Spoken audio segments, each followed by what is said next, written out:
नमस्कार श्रोते हो, दीपक रेगी कथाकथन चॅनलवर तुम्हा सगळ्यांचं मनापासून स्वागत.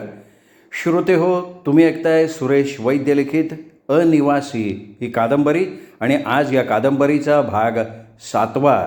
पण श्रोते हो, एक नम्र निवेदन, तुम्ही जर अजूनपर्यंत चॅनल सबस्क्राईब केलं नसेल तर एकच विनंती करतो, चॅनल सबस्क्राईब करा. 50,000 सबस्क्रायबर पूर्ण व्हायला थोड्याच सबस्क्रायबर्सची गरज आहे. 50,000 सबस्क्रायबर झाल्यानंतर चॅनल वृद्धिंगत होईल. आपलं प्रेम, आपलं स्नेह चॅनलवर असंच ठेवा आणि चॅनल सबस्क्राईब करा विनंती करतो. आणि ऐकवतो अनिवासी भाग 7वा. एक दिवस आई आली होती. कविताला पाहताच आईच्याही कपाळावर आठ्या उमटल्या होत्या. तिनेही लिझासारखी वैदेहीला सावधगिरीची सूचना दिली, पण वैदेहीने आईच्या बोलण्याकडे दुर्लक्ष केलं. शेवटी आई वैदेहीवर चिडली, नाराज झाली आणि निघून गेली. आईचं आणि वैदेहीचं बोलणं कवितानं ऐकलं होतं. वैदेही आणि राजाभाऊमधल्या तणावाची थोडीफार कल्पना कवितालाही आली होती. आईचं आणि वैदेहीचं बोलणं ऐकल्यावर तिच्या मनातलं कुतूहल आणखीनच वाढलेलं होतं. हळूहळू वैदेहीला बोलतं करत तिने सगळं काही माहीत करून घेतलं. वैदेहीचं पहिलं लग्न झालं होतं. नवऱ्याच्या मृत्यूनंतर वैदेहीच्या आईनं तिच्या मनाविरुद्ध तिचं लग्न राजाभाऊंशी लावून दिलं होतं. वैदेही मनातून अजूनही राजाभाऊंना आपला पती म्हणून स्वीकारायला तयार नाही. त्यामुळे पती पत्नीमध्ये तणाव निर्माण झाला आहे आणि कदाचित त्यामुळेच राजाभाऊ दारूच्या आहारी गेलेले आहेत. हे सगळं समजल्यावर कविताला वैदेहीविषयी सहानुभूती वाटली होती, पण त्याच वेळेला राजाभाऊंच्या ह्याच मनस्थितीचा फायदा घ्यायचे विचार तिच्या डोक्यात घोळायला लागले होते. राजाभाऊ आपल्याकडे आकर्षित होत चाललेत ही गोष्ट कविताच्या लक्षात आली होती. त्यांना काही हवं नको ते आता ते कविताला सांगत होते आणि कवितासुद्धा मोठ्या आनंदानं त्यांची कामं करत होती. वैदेहीला त्या दोघांचा संशय आला होता का नाही हे कळायला मार्ग नव्हता. पण आपण ह्या घरात आल्यापासून पतीपत्नीमधली भांडणं वाढत चालली होती हे मात्र कविताच्या लक्षात आलेलं होतं. कधीकधी तीच मध्यस्थी करून ही भांडणं मिटवायचा प्रयत्नसुद्धा करत होती. कवितानं वैदेहीला स्वतःची जी कर्मकहाणी सांगितली होती त्यातला बराचसा भाग तिने हातचा राखून ठेवला होता. म्हणजे ती अनाथ होती, तिचे आईवडील लहानपणी वारले होते, एका दूरच्या नात्यातल्या स्त्रीनं तिचा सांभाळ केला होता, हे सगळं खरं होतं.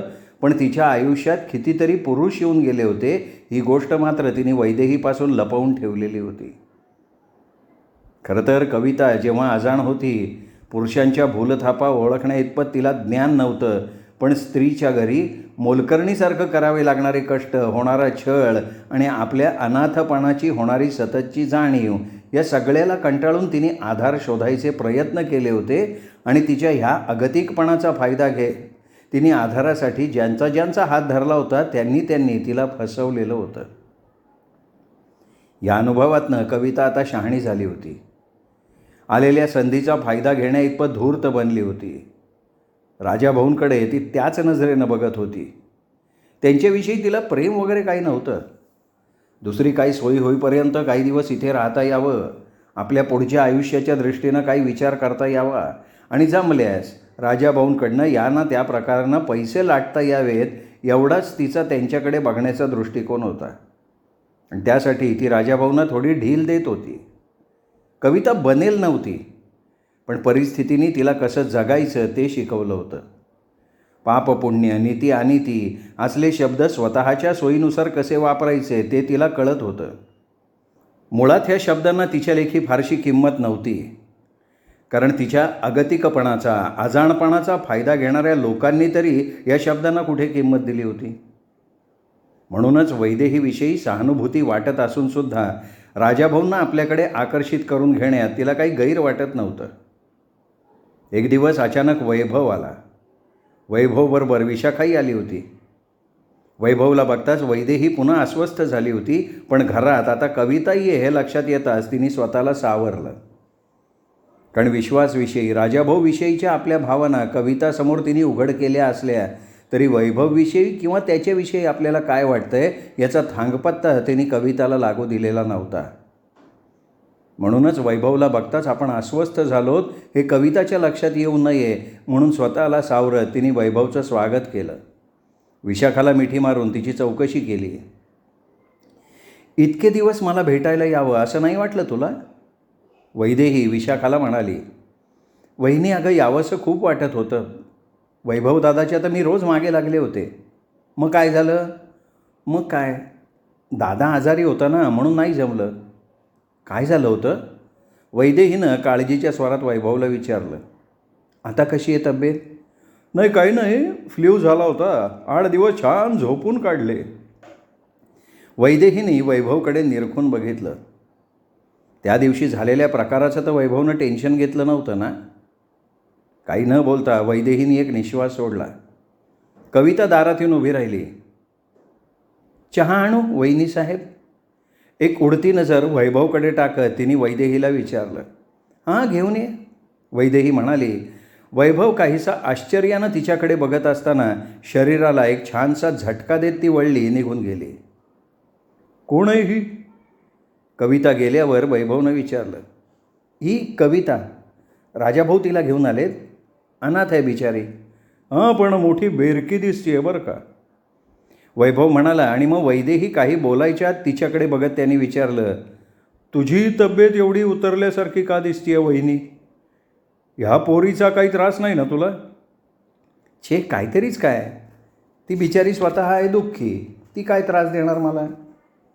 तेवढ्यात कविता चहा घेऊन आली. वैदेहीने कविताला आपल्या जवळ बसवून घेतलं. कवितानं पाहिलं. वैदेही विशाखाशी बोलत असताना मधूनच नजर चुकवून वैभवकडे पाहत होती. बाहेर आता अंधारून आलं होतं. वैभवनं मनगटावरच्या घड्याळात बघितलं. मग उठून उभा राहत तो म्हणाला. बराच वेळ झाला आहे, 7 वाजून गेलेत. राजाभाऊ अजून आले नाहीत. त्यांना सांगा पुन्हा केव्हा तरी येईन, पण आत्ता निघायला हवं. वैदेहीला तेच हवं होतं. तिने वैभवला थांबवण्याचा प्रयत्न नाही केला. वैभव आणि विशाखा गेल्यानंतर साधारण तासाभरानं राजाभाऊ आले. वैदेही हॉलमध्ये बसली होती, पण तिच्याशी एक शब्दही न बोलता ते सरळ आपल्या खोलीत निघून गेले. वैदेही त्यांच्या पाठोपाठ आली खोलीत. राजाभाऊ कपाटातनं विस्कीची बाटली काढत होते. हे काय चाललंय? वैदेही आत येत म्हणाली. राजाभाऊंनी उत्तर दिलं नाही. अलीकडे तुमचं प्रमाण खूप वाढलं आहे. प्यायची एवढी सवय तुम्ही स्वतःला लावून घेतली आहे की? अशा बऱ्याच सवयी मी स्वतःला लावून घेतल्या आहेत. तिच्याकडे न बघता राजाभाऊ म्हणाले. हे काही चांगलं नाही आहे पण. राजाभाऊ एकदम वळून तिच्याकडे बघत काहीशा चढ्या आवाजात म्हणाले. काय चांगलं आहे, काय वाईट आहे हे मला समजतं. तुला त्यात दखल द्यायची काही गरज नाही आहे. त्यांच्या या बोलण्यानं वैदेहीच्या डोळ्यात पाणी आलं. मला 200 रुपये दे. विस्कीची रिकामी बाटली पुन्हा कपाटात ठेवत ते म्हणाले. वैदेहीकडे पैसे नव्हते. पूर्वी राजाभाऊ घरखर्चासाठी तिच्याकडे पैसे द्यायचे, पण अलीकडे कविता आल्यापासून सगळा हिशेब तीच ठेवायची. कविताला विचारते. वैदेही म्हणाली. ती बाहेर जायला लागली तसं तिला अडवत राजाभाऊ कपाळावर आठ्या घालत म्हणाले. तुला या घरात आता कसलाच इंटरेस्ट उरलेला नाही आहे. वैदेही काही क्षण गप्प राहिली. मग विषण्ण स्वरात म्हणाली. मला आता माझ्यातच इंटरेस्ट उरलेला नाही आहे. वैदेहीकडून अशा उत्तराची अपेक्षा नसल्यानं राजाभाऊ तिच्या चेहऱ्याकडे बघत राहिले. तेवढ्यात कविता आत आली. त्यांचं बोलणं ऐकल्यासारखं केलं. काही न बोलता तिने 100च्या 2 नोटा राजाभाऊंच्या पुढे केल्या. राजाभाऊंनी काही न बोलता त्या नोटा घेतल्या. ते पुन्हा बाहेर पडले. रात्री ते कधी परत आले वैदेहीला समजलं नव्हतं. सकाळी ती उठली तेव्हा राजाभाऊ झोपलेलेच होते. वैदेहीला काल रात्रीचं त्यांचं वागणं बोलणं आठवलं. रात्री राजाभाऊ एवढे चिडल्यासारखे का झाले होते? वैभव आल्याचं समजल्यामुळे तर नाही. काही वेळ ती त्याच विचारात हरवून गेली होती. मग एक सुस्कारा सोडत ती स्नानगृहात शिरली. अंघोळ वगैरे उरकून ती परत आली तेव्हा राजाभाऊ नुकतेच उठून बसले होते. त्यांचे डोळे लाल दिसत होते. काही क्षण त्याच नजरेनं ते वैदेहीकडे बघत राहिले. मग तिच्यावरची नजर काढून त्यांनी घड्याळात बघितलं. घाईघाईने उठले आणि वैदेहीकडे दुर्लक्ष करत खोलीतनं बाहेर पडले. कपडे वगैरे बदलून ते हॉलमधल्या सोफ्यावर येऊन बसले. तेवढ्यात कविता चहा आणि गरमागरम शिऱ्याची बशी घेऊन आली. राजाभाऊ काही क्षण भान विसरून कविताकडे पाहतच राहिले. वैदेहीने कालच आपली नवी साडी कविताला दिली होती आणि तीच साडी कवितानं आज नेसली होती. त्या साडीत तिचं सावळं पण रेखीव शरीर आणखीनच आकर्षक दिसत होतं. वैदेहीच्या चेहऱ्यावर उदास भाव होते. कविता मात्र प्रसन्न चेहऱ्यानं बोलत होती. राजाभाऊ कदाचित मनातल्या मनात त्या दोघींची तुलना करत असावेत. वैदेही लिझाकडे येऊन बसली होती. तेवढ्यात मंगलाबाई खाली आली. वैदेहीच्या समोर येऊन उभी राहिली. तिला काहीतरी बोलायचं आहे हे लक्षात येऊन वैदेहीने विचारलं, काही काम आहे का मंगलाबाई? मंगलाबाई क्षणभर तशी गप्प उभी राहिली आणि एकदम म्हणाली, वहिनी साहेब, खरं तर हे असलं काय बोलायचं मला अधिकार नाही, कारण किती झालं तरी आम्ही शेवटी नोकर माणसं आहे. पण तुमच्याबद्दल वाटतं म्हणून राहत नाही. अहो काय झालं आहे काय? वैदेहीनं काहीसं गोंधळून तिच्याकडे बघितलं. मंगलाबाई पुन्हा क्षणभर गप्प बसली. मग आवेगानं म्हणाली, वहिनी साहेब, या कविताची लक्षणं मला काही चांगली दिसत नाहीत. काय केलं तिने? अजून गोष्ट लय पुढं गेली नाही, त्याच्या आत तुम्ही सावध व्हायला पाहिजे वहिनी साहेब. तुमच्या साध्या सरळ स्वभावाचा फायदा घेते ती पोरगी. तुमच्या पाठीत खंजीर खुपसायला निघाली ती. मंगलाबाईला काय म्हणायचं आहे ते वैदेहीच्या लक्षात आलं. ती नुसती हसली. मंगलाबाई कळवळून म्हणाली, वहिनी साहेब, घरात घुसलेल्या अशा बाईमुळं कितीतरी संसार उधळले गेलेले मी पाहिलेत. पुरुषाची ह्याच्यात काही चूक नसती. आता आग जवळ आली की लोणी वितळणारच ना. मंगलाबाईंचं म्हणणं खरं आहे. लिझाही मंगलाबाईचं बोलणं उचलून धरत म्हणाली, राजाभाऊवर तू सक्त नजर ठेवायला हवीस. कुणी कुणाला असं कैद करून ठेवू शकत नाही लिझा. वैदेही किंचित हसून म्हणाली, गोष्टी पुढच्या थराला जाण्याआधी जर तुम्ही जाग्या झाल्या नाही तर एक दिवस तुम्हाला पस्तावा होईल बरं का वहिनी साहेब. असं म्हणत मंगलाबाई निघून गेल्या. काही वेळानं कविताही खाली आली. त्यांच्याशी गप्पा मारायला लागली. मग अचानक तिने विचारलं, वहिनी साहेब, तुमच्या आई कशा आहेत? बरी असेल की? वैदेही म्हणाली, नाही वहिनी साहेब, 2-3 दिवसापासून त्या आजारी आहेत असं ऐकलं. आई आजारी आहे? तुला कोणी सांगितलं?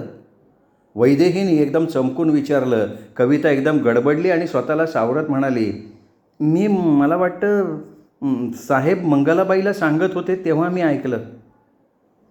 पण कविता खोटं बोलतीये ही गोष्ट वैदेहीच्या लक्षात आली होती.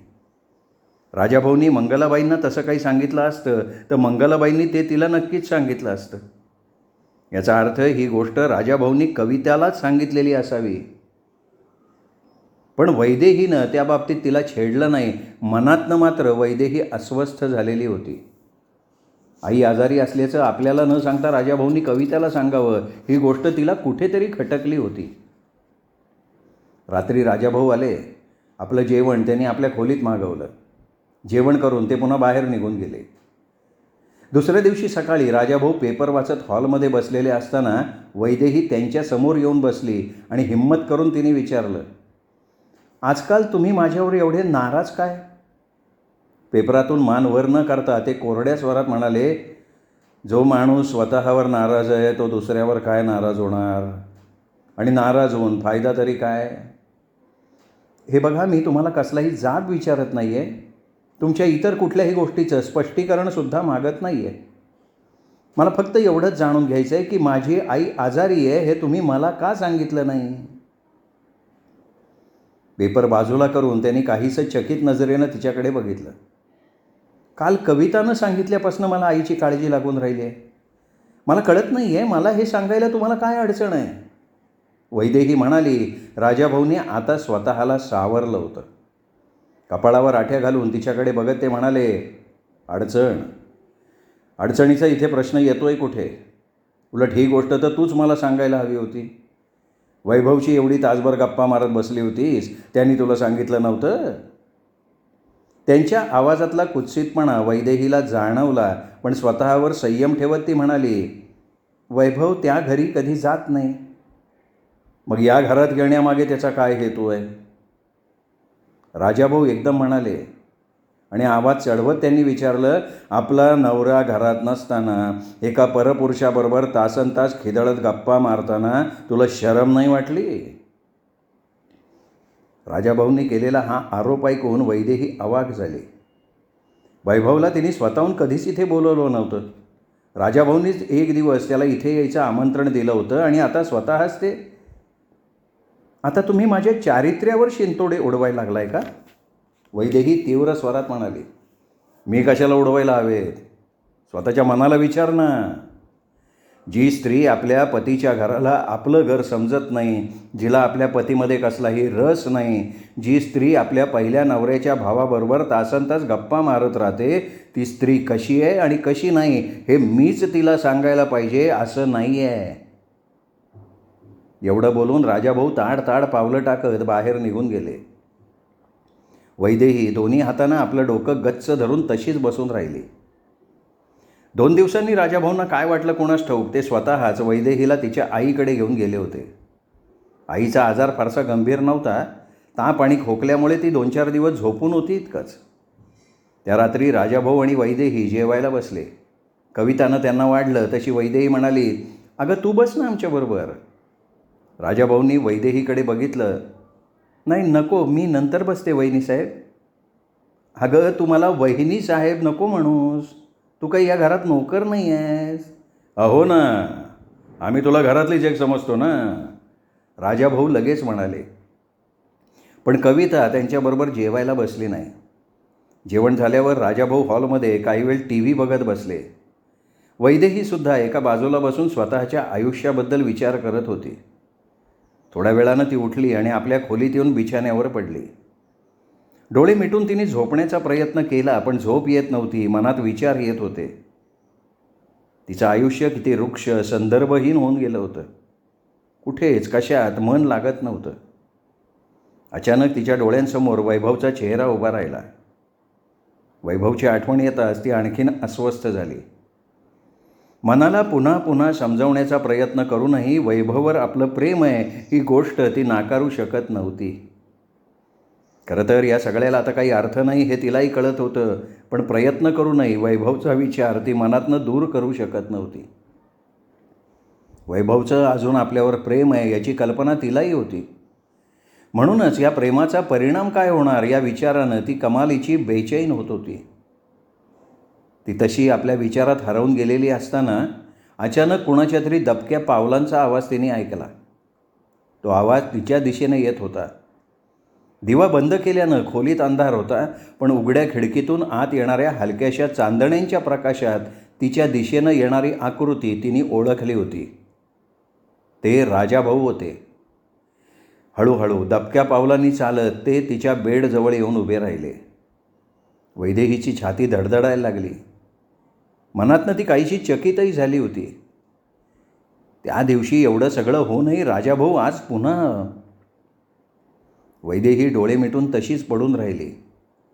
त्यांनी आपल्या शरीराला स्पर्श करण्याचा प्रयत्न केला तरच मग त्यांना अडवायचं.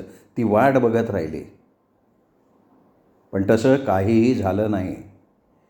राजाभाऊ काही क्षण तसे उभे राहिले, मग वळले, खोलीतनं बाहेर पडले.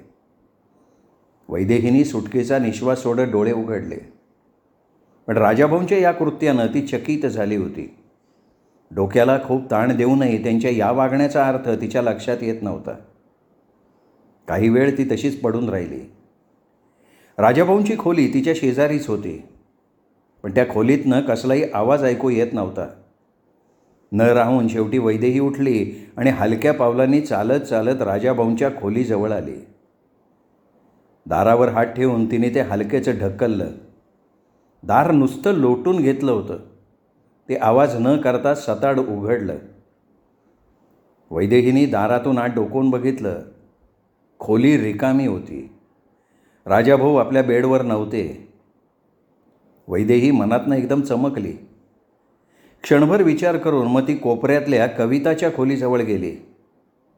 कविताच्या खोलीचं दार बंद होतं, पण आतून कुजबुजत्या स्वरात बोलण्याचा आवाज येत होता. वैदेही काय ते समजली. मंगलाबाईचे, लिझाचे शब्द तिला आठवले. वैदेही वळली, हलक्या पावलांनी चालत परत आपल्या खोलीत आली. राजाभाऊ तिच्या खोलीत कशासाठी आले होते याचा उलगडा वैदेहीला झाला होता. वैदेही झोपली आहे का नाही हे बघण्यासाठी ते तिच्या खोलीत दबक्या पावलांनी आले होते. मनात आणलं असतं तर ती त्या दोघांना रेड हँड पकडू शकली असती, पण तिने तसं केलं नाही. का? आपल्या ह्या काचं उत्तर तिने स्वतःला देऊन टाकलं. तिच्या सुटकेचा मार्ग आपोआप मोकळा होतोय.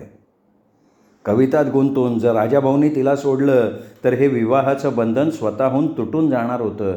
ती मुक्त होणार होती, स्वतंत्र होणार होती आणि वैभवचा स्वीकार करण्यात मग कसलीही अडचण येणार नव्हती. तो विचार मनात येताच ती अडखळल्यासारखी झाली. पण वैभव आपला स्वीकार करेल का? इतके दिवस राजाभाऊंच्या घरात राहूनही आपण अस्पर्शित आहोत याच्यावर तो विश्वास ठेवेल? रावणाच्या कैदेत राहिलेल्या सीतेसारख्या स्त्रीवर तरी कोणी विश्वास ठेवला होता? वैभवचं आपल्यावर प्रेम असलं तरी त्याच्या मनात हा विचार आल्याशिवाय कसा राहील? प्रेम कितीही पवित्र असलं तरी शरीराला डावलणं त्याला शक्य होत नाही. वैभवच्या बाबतीतही कदाचित असं घडू शकेल. वैदेही कितीतरी वेळ ह्या आणि असल्या विचारात हरवून गेली होती आणि मग त्याच अवस्थेत तिला कधीतरी झोप लागून गेली. सकाळी तिला जरा उशिराच जाग आली. नेहमीपेक्षा आज ती प्रसन्न वाटत होती. जणू इतके दिवस मनावर कसलं तरी ओझं होतं ते आज तिने उतरून फेकून दिलं होतं. ती आपल्या खोलीतनं बाहेर आली. स्नानगृहात जाताना तिने स्वयंपाकघरात बघितलं, कविता गॅस पेटवत होती. वैदेहीची चाहूल लागताच मान वळवून तिने वैदेहीकडे पाहिलं. नजरानजर होताच कवितानी चटकन मान खाली घातली. तिचा चेहरा पांढरा फटक पडल्यासारखा झाला होता. जणू वैदेहीने रात्रीची तिची चोरी पकडली होती म्हणून तिच्या नजरेला नजर द्यायचं धाडस तिला होत नव्हतं. थोड्या वेळानं आपलं सगळं आवरून वैदेही हॉलमध्ये आली तेव्हा तिच्या आधी राजाभाऊ सोफ्यावर बसून पेपर वाचत होते. वैदेहीची चाहूल लागताच त्यांनी मान वर केली. वैदेहीला पाहून पुन्हा आपलं डोकं पेपरमध्ये खुपसलं. वैदेही दुसऱ्या एका कोचावर बसली. तेवढ्यात कविता नाश्त्याचा ट्रे घेऊन आली. ट्रे टिपॉयवर ठेवून ती पुन्हा जायला लागली तसं वैदेही तिचा हात धरून तिला आपल्या जवळ बसवत म्हणाली, बस ग, आज मंगलाबाई पण नाही आहे, आमच्याबरोबर तूही नाश्ता कर. राजाभाऊ काही बोलले नाहीत. त्यांनी मान वर करून दोघींकडे पाहिलं देखील नाही. नाश्ता होताच ते चटकन उठले, कपडे बदलले आणि ऑफिसला निघून गेले. कविता नाश्त्याचा ट्रे उचलून स्वयंपाकघरात गेली. स्वयंपाकघरातच काही बाई करत राहिली. वैदेहीच्या समोर यायचं ती जाणीवपूर्वक टाळत होती. कविताच्या मनात राजाभाऊंबद्दल नेमकी काय भावना आहे हे जाणून घेण्यासाठी वैदेहीला तिच्याशी बोलायचं होतं. बोलता बोलता तिच्या मनातलं काढून घ्यायचं होतं. पण कविता स्वयंपाकघरातून बाहेर यायलाच तयार नव्हती. शेवटी थोडा वेळ इकडे तिकडे करून वैदेहीच स्वयंपाकघरात गेली. वैदेहीला बघताच कविताची छाती धडधडायला लागली. तिच्या मनात आलं, वैदेहीला जर काही समजलं असेल तर तिची प्रतिक्रिया काहीतरी वेगळी असायला हवी होती. पण जर तिला कसलाच संशय आलेला नाही तर मग आज ती आपल्यावर एवढी मेहरबान का होतीये?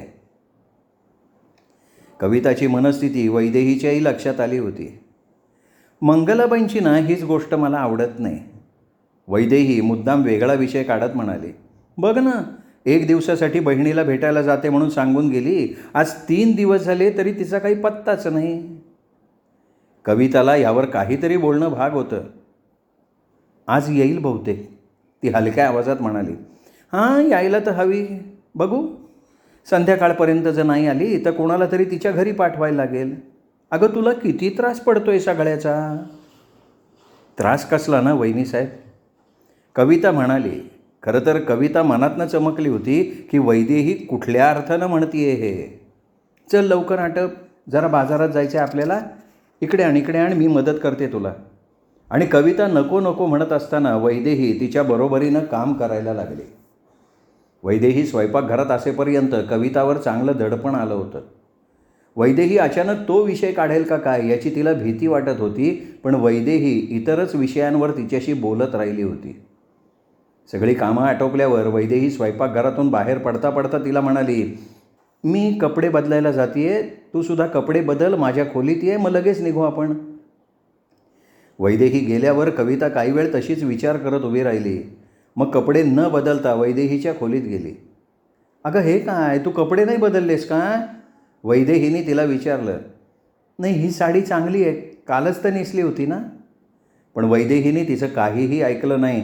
कपाट उघडून आपली एक नवी साडी काढून तिच्या हातात तिने ठेवली. 2-1 तासानं दोघी घरी परतल्या. वैदेहीने जी काही खरेदी केली होती ती सगळी कवितासाठी केली होती. कविता नको नको म्हणत राहिली होती, पण वैदेहीने तिचं काही एक ऐकलेलं नव्हतं. त्या घरी परतल्या तेव्हा मंगलाबाई आलेली होती. कविताच्या अंगावर वैदेहीची नवी साडी बघून मंगलाबाई मनातनं जळफळल्यासारखी झाली. कपाळावर आठ्या घालून ती काही बोलणार होती, पण त्याआधीच वैदेहीने तिला फैलावर घेतलं. याला काय अर्थ आहे मंगलाबाई? 1 दिवसासाठी जाते म्हणून सांगून गेलात आणि आज 3 दिवसानंतर उगवताय तुम्ही. आमची इथे किती अडचण झाली याची कल्पना आहे का तुम्हाला? मंगलाबाईचं तोंड एकदम बंद झालं. कविताकडे जळफळत्या नजरेनं बघत ती स्वयंपाकघरातनं निघून गेली. कवितानं अंगावरची साडी सोडायचा प्रयत्न केला, पण वैदेहीने तिला अडवलं. संध्याकाळी राजाभाऊ ऑफिसमधनं आले. कविताला एवढं नटलेलं बघून चमकत्या नजरेनं ते तिच्याकडे बघतच राहिले. वैदेहीने सगळा दिवस आपल्या खोलीची साफसफाई करण्यात घालवला होता, त्यामुळे तिच्या अंगावरची साडी मळली होती. चेहऱ्याला हातापायांना धूळ चिकटली होती. तिचे केस विस्कटले होते. राजाभाऊ कविताकडे बघत राहिलेले होते. श्रोते हो, सुरेश वैद्य लिखित अनिवासी या कादंबरीचा हा भाग इथेच संपला. पुढचा भाग ऐकण्यासाठी उद्या भेटूयात दीपक रेगे कथाकथन चॅनलवर. तोपर्यंत नमस्कार श्रोते हो.